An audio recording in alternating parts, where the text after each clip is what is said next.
Hi guys, welcome to another episode of Rebuilding Portsmouth. Now, we've had a pretty crazy good season so far, and to be honest, I was waiting for something like this to happen to us. Now,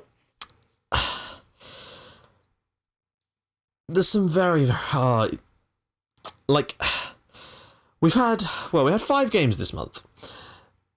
No, sorry, 6 games this month. And things actually started off quite well. I'm just going to jump straight in because there is something very, very important that I want to talk about, which became very, very clear very, very quickly.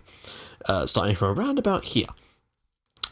We started off the month with a really, really tough game at the top against Carlisle United, and we were able to win the game by 2-0. Now, we were a lot better than them in general, and again, this was more of a sort of last push from them, as seems to be the case quite a lot now in this game. Even if the team's had no shots the entire game, that last 10 minutes, they will get loads. I'm guessing it's just because the overload tactic is a little bit overpowered, I'm not sure. But Jed Wallace's goal and Nigel Attenjana's goal in the second half were enough to secure us all 3 points at Fratton Park against Carlisle. Now, moving on, we had ourselves an FA Cup first round tie against Eastleigh. Now, Eastleigh are newly promoted to the conference, but they've got a little bit of money about them. Like, they might be a conference club, but they've got some cash. Like, for example, you can see James Constable and Jack Midson, both of whom used to be league footballers. I believe Jack Midson used to play for Coventry City? Possibly. I think he's from Malta or something.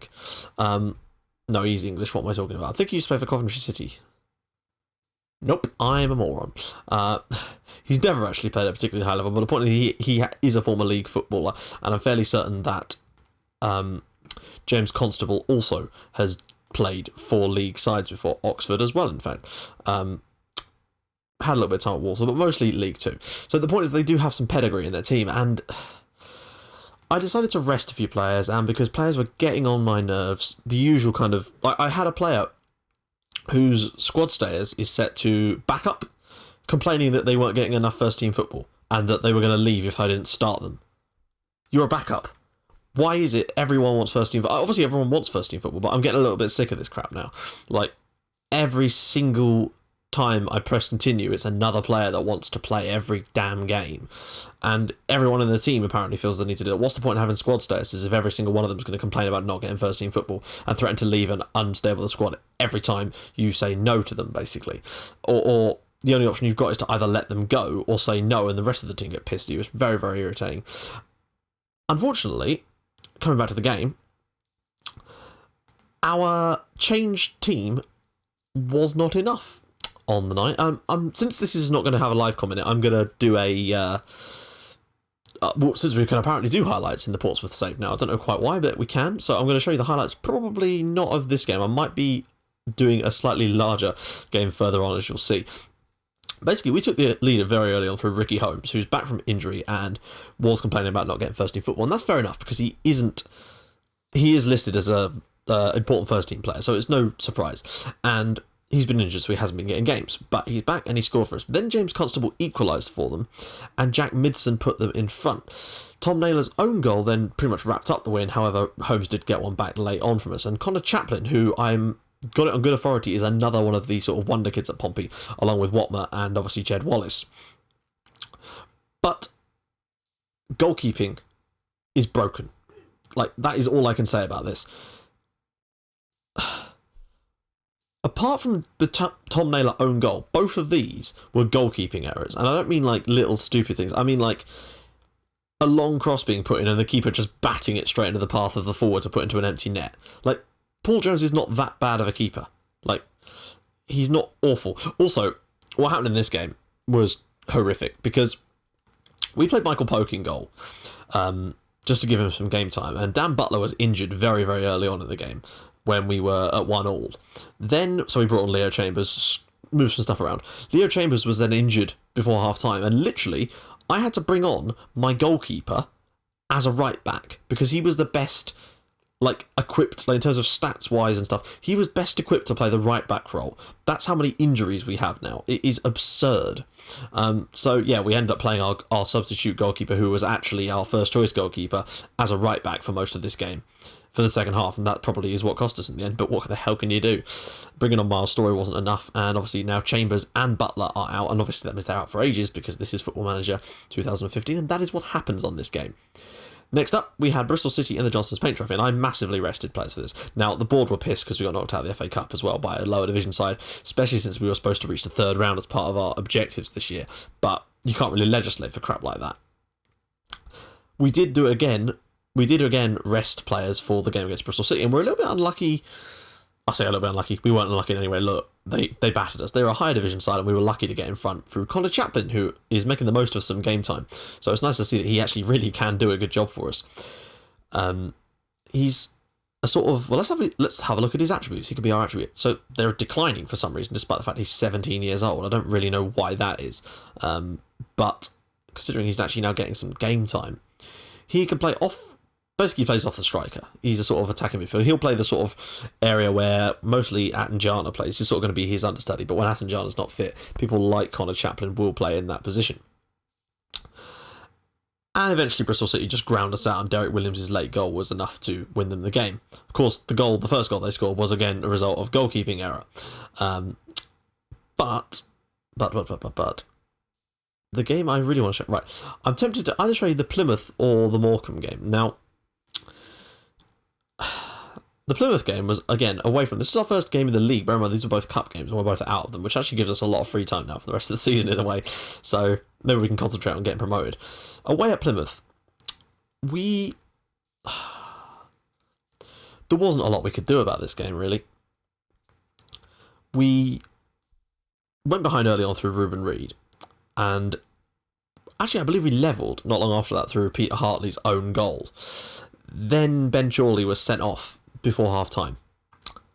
It was sent off on the half an hour mark, and then Ryan Brobble, which is a cool name, was able to put Plymouth back in front. And then, of course, they added a third and a fourth through Jason Banton. Then, well, yeah. I mean, look, the stats-wise, yeah, they did do pretty well against us, to be fair. We were down to 10 men for an hour. I was very surprised that we were able to score as many goals as we did, in all honesty. So it's not a huge surprise. And I think we're going to make the Morecambe game. But it is a sad day when you lose that one.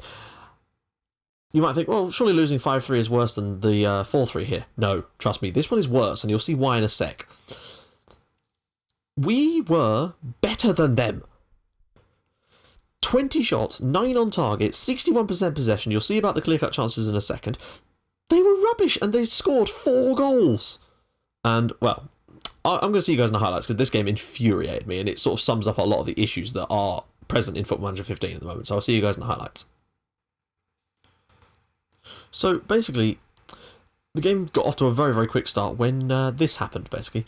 Bealey, with the ball in the midfield, whacks it long out to the wing, and Ellison's ball is pashed in. And then, oh look, Jones just bats it straight at the pot. What is that shit? What? Like, knock it out for a corner. Do anything except that. It's just crap. And he doesn't even attempt to try and save it in the end. He just stands there. Now, thankfully, we were able to get ourselves level not long after that through, I think it was... Actually, I can't even remember. It was Bartram's ball across, and then Miles Story, who is always a hero for us, was able to make it 1-1. And then just before half-time, we were really starting to get a bit of momentum in this game now. Yeah, you can guess what happens. Long ball over the top, flicked on here, and goalkeeper just... What's he doing? Why is the keeper coming out like that and just sort of standing there and allowing him to go around and miss score? Like, there's 2 defenders there, and he made no attempt to stop it. Again, goalkeeping is broken. It's stupid, and it really does need to be fixed, because it's just, you're conceding so many goals now just through goalkeeping errors. Like, almost all of the goals we're conceding at the moment are goalkeeping errors. Jed Wallace then comes in down the wing and scores a great goal here. And again, their keeper came out for no reason there and tried to narrow the angle, and Wallace was able to split it in, but it wasn't quite such an obvious error, which made it 2-2. Then, as you can imagine what happened, Williams with the ball in, flicked down, and this one wasn't so much a goalkeeping error at all, really. It was just a good finish, in fact. But again, against the run of play, that was literally... They had so few chances in this game, yet were able to do so much with it. Then, of course, with 5 minutes to go, we were able to get ourselves level in the night again. Once again, Wallace there with a great strike, and then Holmes following in to make it 3-3. I thought, all right, well, maybe we'll rescue and get another one of these ridiculous 3-3 draws. Nope. We were battering them And once again, they got a throw high up the pitch, ball in here, Boateng drops it back to Parrish into Williams, ball across, and of course it is 4-3 to Morecambe. Yeah, okay, their second 2 goals were just good goals, but it does seem in games now that regardless, it just seems like the scoreline is purely random and the stats have no effect on the scoreline now. Like, it happens too often for it to be just like an anomaly. Then we had a game against Tranmere, and of course, things were bound to get worse for us. I mean, you might think, well, it's a draw, you got a decent result. Nope. No. Because we found out, I mean, look at the amount of shots Tranmere had. Again, it goes to show about the scoreline things. 30 shots against us they had, and a lot of them were clear-cut chances too. We went in front through James Dunn very early in the game, and Ricky Holmes made it 2-0 not long after that, and we were flying. And then, of course, we had...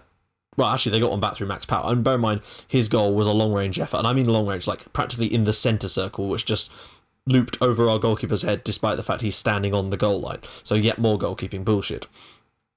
And that got them back in the game. And then Watmer was sent off. Jed Wallace was then injured.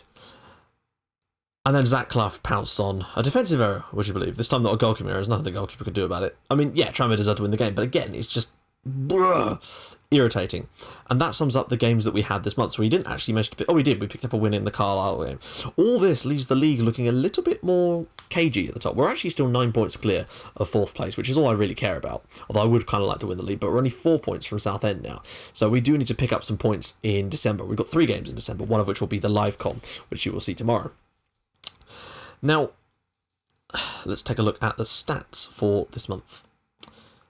Jed Wallace and Danny Hollands, although you imagine with Wallace's injury, he's probably... And bear in mind, that is a serious injury, because it's Football Manager 15. You see all these reds? Yeah, that kind of stuff. So, top goal scorer for us is obviously Miles Story with 12, but Bartram has 9 now, and Jed Wallace has 8. Most assists, Jed Wallace with 12. He's an assist machine. But Bartram has also done very, very well. Those right and left-sided players are doing superbly. Man of the match, well, that's Atanjana, surprisingly. Putting in some really good performances to win that. Pass completion, Partington, when he actually plays, he's been out injured again, so he's missed a few games, but doing a good job when he has played. Yellows, 5 yellows for Hollands and Butler, and obviously we've now had 3 red cards this season with Watmer, Robinson, and obviously Ben Chorley, both of whom are suspended. Also, yeah, so Chorley got suspended, and then it was a 1-match ban. So we decided not to appeal. So then they made it a 3-match ban, obviously, after that. It wasn't even... It was a fair tackle as well. Just one of those stupid things that happens. But then... So he's out for 3 games. I've now had him complaining at me that he's not getting enough first-team football when he started 7 times... He's already started 7 games. He was in the first starting 11 when he got sent off. He's complaining about not getting enough first-team football whilst he's suspended for 3 matches because I can't play him, literally cannot play him. Fix it. And the goalkeepers are ridiculous. So that's 2 things that are really starting to get annoying now. Andy Bartram is the best player overall on the team, though. And we already had a little look at Connor Chaplin as a sort of our attribute update for this episode, which means we will move on to the schedule and have a look at what we got next month. Now we have Accrington Stanley at home. They're really flying quite high in the league. So, if anything that we've done against these other teams is to go by, we'll probably lose about 8-0. Because it just... and we'll probably find we'll dominate the game and lose 8-0, I don't know. Cheltenham away. That's a toughie, but Cheltenham are, again, quite high in the league. So if we can get a draw there, I'd set for that. Wimbledon at home, 23rd, as Wimbledon always seem to be the first season of Football Manager now. Must be it's the curse of being sponsored by FM. Or SI or whatever. We need to win that. And then obviously our live con will be the away game against Luton, who are actually struggling a little bit. So when we go to Kenilworth Road, it could be quite a tough game. So that is about that for this episode. If you've enjoyed things, and I hope you have, please feel free to leave a like on the video. And if you've liked it even more than that, hit that lovely big subscribe button. And I will see you guys in the next episode. Bye-bye.